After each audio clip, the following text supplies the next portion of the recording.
Estamos estudando sobre o plano de Deus para a família. E em nosso estudo hoje, nós veremos o plano de Deus para a comunicação na família. O plano de Deus é que a família viva em união e harmonia, que o relacionamento conjugal e familiar seja entre os mais íntimos na vida do ser humano. Quando amamos a Deus de todo o coração, o seu amor inunda a nossa vida e nos capacita a amarmos o nosso cônjuge, a nossa família, com seu amor transbordante. Nesta lição, veremos este plano maravilhoso de Deus para abençoar a família através da comunicação. Nós faremos este estudo em duas partes. Primeiramente, olharemos os destrutores de comunicação na família e depois olharemos os construtores de comunicação, ok? E se você tem a sua Bíblia, então abra comigo o Evangelho segundo Mateus, capítulo 12 e versículo 34. O que Jesus diz sobre a comunicação? Mateus 12 e 34, Jesus diz assim para os líderes religiosos lá de Israel, ele falou: raça de víboras, como podeis falar coisas boas sendo maus? Porque a boca fala do que está cheio o coração. Palavras de Jesus, a boca fala do que está cheio o coração. Então nós podemos ver claramente que a comunicação nasce no coração, na mente.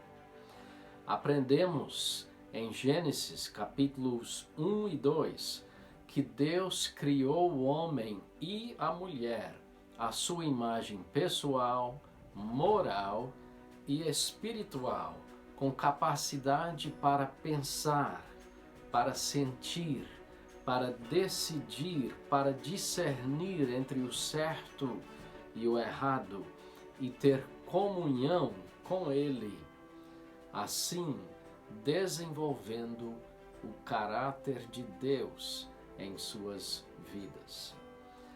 A comunicação, então, traz à tona, evidencia o que está em nosso coração, em nossa mente. Agora, seguindo mais adiante um pouquinho aqui para Mateus capítulo 15 e versículos 18 e 19, o que Jesus diz vem do coração. Olha as palavras de Jesus. O que sai da boca vem do coração, e é isso que contamina o homem. Porque do coração procedem maus desígnios, homicídios, adultérios, prostituição, furtos, falsos testemunhos, blasfêmias. A imagem de Deus no homem foi desfigurado quando o primeiro casal desobedeceu a Deus, passando a desenvolver pensamentos carnais, sentimentos carnais, fazendo a vontade da carne, falando e agindo pela carne, não tendo comunhão com Deus por escolha da carne, e assim desenvolvendo um caráter cada vez mais carnal. Quando o eu controla o nosso coração, a nossa mente, teremos confusão e conflito no nosso lar. E hoje nós queremos ver alguns destes destrutores de comunicação no lar. Veremos apenas 5 destes destrutores. O primeiro é egoísmo. E o egoísmo vai acompanhado por inveja, cobiça, ganância, avareza e desejos carnais, entre outros. Vamos olhar aqui em 2 Timóteo, capítulo 3, o que a Bíblia nos diz sobre estes últimos dias. Diz assim: sabe, porém, isto, nos últimos dias sobrevirão tempos difíceis, pois os homens serão egoístas, avarentos, jactanciosos, arrogantes, blasfemadores, desobedientes aos pais, ingratos, irreverentes, desafeiçoados, implacáveis, caluniadores, sem domínio de si, cruéis, inimigos do bem, traidores, atrevidos, enfatuados, mais amigos dos prazeres que amigos de Deus, tendo forma de piedade, negando-lhe, entretanto, o poder. Foge também destes. Uma lista de coisas.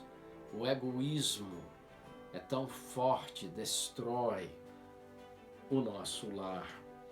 O egoísmo diz: a minha vontade, os meus desejos serão sempre satisfeitos primeiro. Tudo tem que ser do jeito que eu quero. Eu sou o centro de todas as atenções. Assim é o egoísmo. O egoísmo nasce de um coração dominado pelo eu, não por Deus, que demonstra uma falta de querer, acima de tudo, a vontade de Deus para minha vida e minha família. O egoísmo sempre diz: eu quero a minha vontade, o que eu quero, quem manda aqui sou eu. Esta é a maneira em que trabalha o egoísmo em nossa vida e família.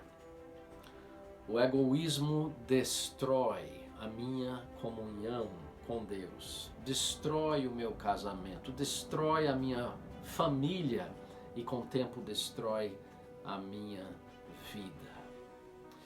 Um segundo destrutor de comunicação no lar é o medo. E o medo normalmente vem acompanhado pela insegurança, a ansiedade, o engano, a incredulidade, a autocomiseração, o isolamento, entre outras coisas. Nós lemos em 1 João, capítulo 4, e versículo 18, no amor não existe medo. Antes, o perfeito amor lança fora o medo. Ora, o medo produz tormento, logo aquele que teme não é aperfeiçoado em amor. Lemos também em Filipenses capítulo 4, versículos 6 e 7, não andeis ansiosos de coisa alguma, em tudo, porém, sejam conhecidas diante de Deus as vossas petições, pela oração e pela súplica, com ações de graças. E a paz de Deus, que excede todo entendimento, guardará o vosso coração e a vossa mente em Cristo Jesus. O medo diz: não confio em você e por isso vou me afastar de você. O medo nasce de um coração dominado pelo eu, não por Deus, que demonstra uma falta de confiança, acima de tudo, na soberania de Deus sobre minha vida e a minha família. A pessoa que tem medo não confia em mais ninguém, não confia em mais nada, nem em Deus mais confia. E este medo muitas vezes paralisa a pessoa. O medo destrói a minha comunhão com Deus. O medo destrói o meu casamento, a minha família e a minha própria vida. Terceiro destrutor de comunicação no lar é a ira. E a ira vem acompanhada pela gritaria, contendas, agressão, facções, vingança e ódio, entre outros. Nós lemos em Tiago, capítulo 1, versículos 19 e 20. Todo homem, pois, seja pronto para ouvir, tardio para falar, tardio para se irar, porque a ira do homem não produz a justiça de Deus. A ira diz: estou chateado porque você não fez o que eu queria. Estou com raiva de você.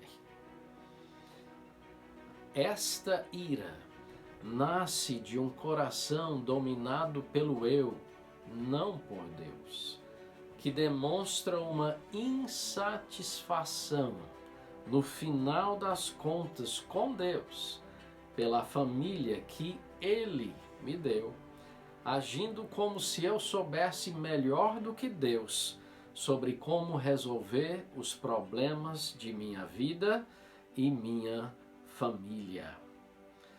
A pessoa iracunda vai pensar assim: fulano, belcrano na minha família não está fazendo o que eu quero. A pessoa pode até chegar a pensar, a pessoa iracunda, olha, nem Deus parece que sabe agir do jeito que deve ser as coisas. Então Deus não está fazendo as coisas como eu quero. Veja esse eu que domina a vida da pessoa iracunda. Esta ira destrói a minha comunhão com Deus, destrói o meu casamento, a minha família e até a minha própria vida. Quarto destrutor de comunicação no lar é o orgulho. E o orgulho normalmente vem acompanhado pela arrogância, o desprezo, a insensibilidade, o ciúme, o desrespeito, entre outros. Nós lemos em Provérbios capítulo 16 e versículo 18: a soberba precede a ruína e a altivez do espírito a queda. Mateus capítulo 23 e versículo 12, Jesus mesmo disse estas palavras: quem a si mesmo se exaltar será humilhado, e quem se humilhar será exaltado. O orgulho diz: estou sempre certo e você é sempre o culpado. A pessoa orgulhosa está sempre certa. Os outros são errados. Os outros são culpados. O orgulho nasce de um coração dominado pelo eu, não por Deus, que demonstra no final das contas um desejo de ser Deus e Senhor de minha vida e minha família. A pessoa orgulhosa pensa assim: eu vou controlar a minha vida, eu vou controlar a minha família, sou eu que mando aqui. O orgulho destrói a minha comunhão com Deus, destrói o meu casamento, destrói a minha família e finda destruindo a minha própria vida. Último destrutor de comunicação que quero mencionar aqui hoje é a mágoa. E a mágoa normalmente vem acompanhada por ressentimento, amargura, malícia, rancor, queixa e difamação, entre outras coisas.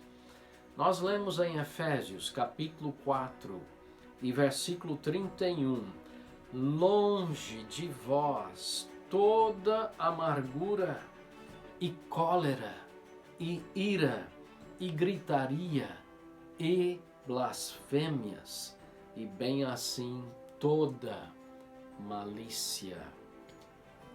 Tiago capítulo 3, versículos 14 a 16, nós lemos as seguintes palavras: se pelo contrário tendes em vosso coração inveja amargurada, sentimento faccioso, nem vos glorieis disso, nem mintais contra a verdade. Esta não é a sabedoria que desce lá do alto, antes é terrena, animal e demoníaca. Pois onde há inveja e sentimento faccioso, aí há confusão e toda espécie de coisas ruins. A mágoa diz: você me ofendeu e eu vou lhe fazer sofrer. Você vai penar pelo que você fez. A mágoa nasce de um coração dominado pelo eu, não por Deus, que demonstra no final das contas uma falta de confiança no amor e na bondade de Deus em minha vida, em minha família. A pessoa magoada, ela fica tão ressentida, aquilo vai contaminando todos ao seu redor. A pessoa magoada chega ao ponto de pensar que nem Deus está mais agindo a seu favor. Esquece da bondade e do amor de Deus. A mágoa destrói a minha comunhão com Deus. A mágoa destrói o meu casamento, destrói a minha família e finda destruindo também a minha própria vida.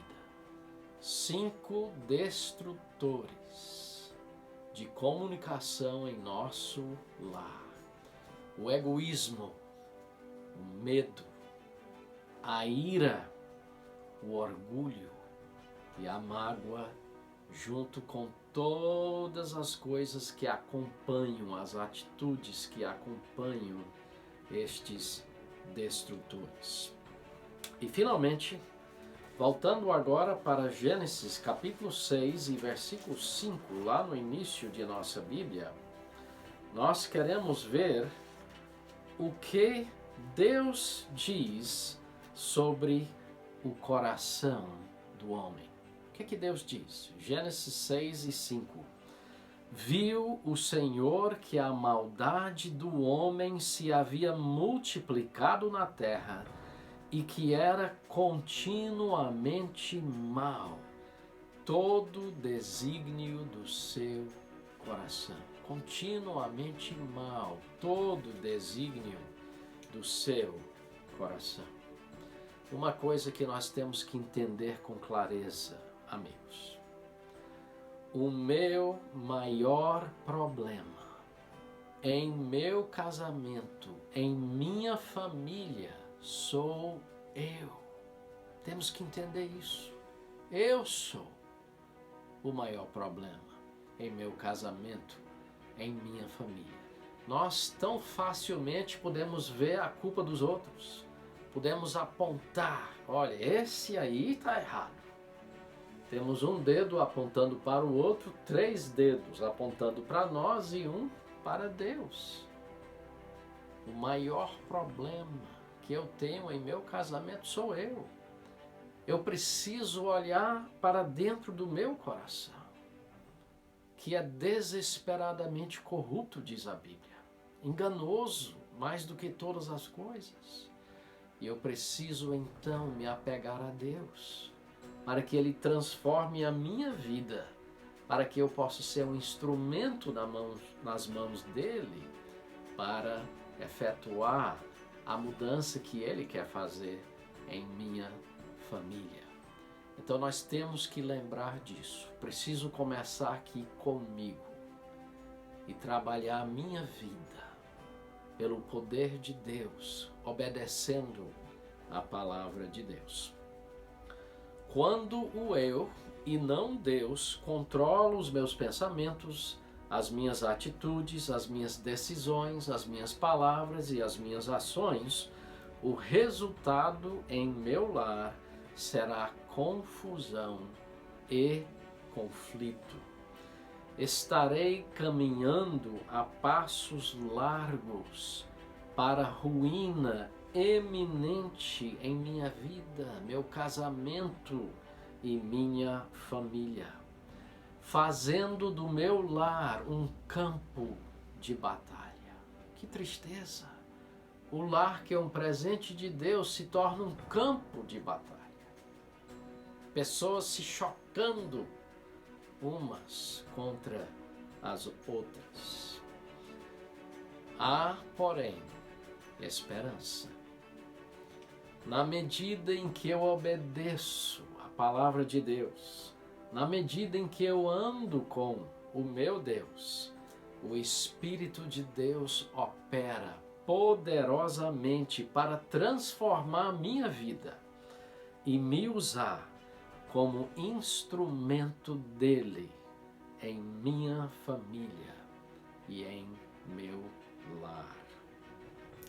Na segunda parte de nosso estudo, nós veremos os construtores dados por Deus para a comunicação na família. Hoje vimos os destrutores. Agora, na próxima, nós veremos o que é que Deus planejou para nós, os construtores que Ele nos deu para a comunicação na família. Até lá!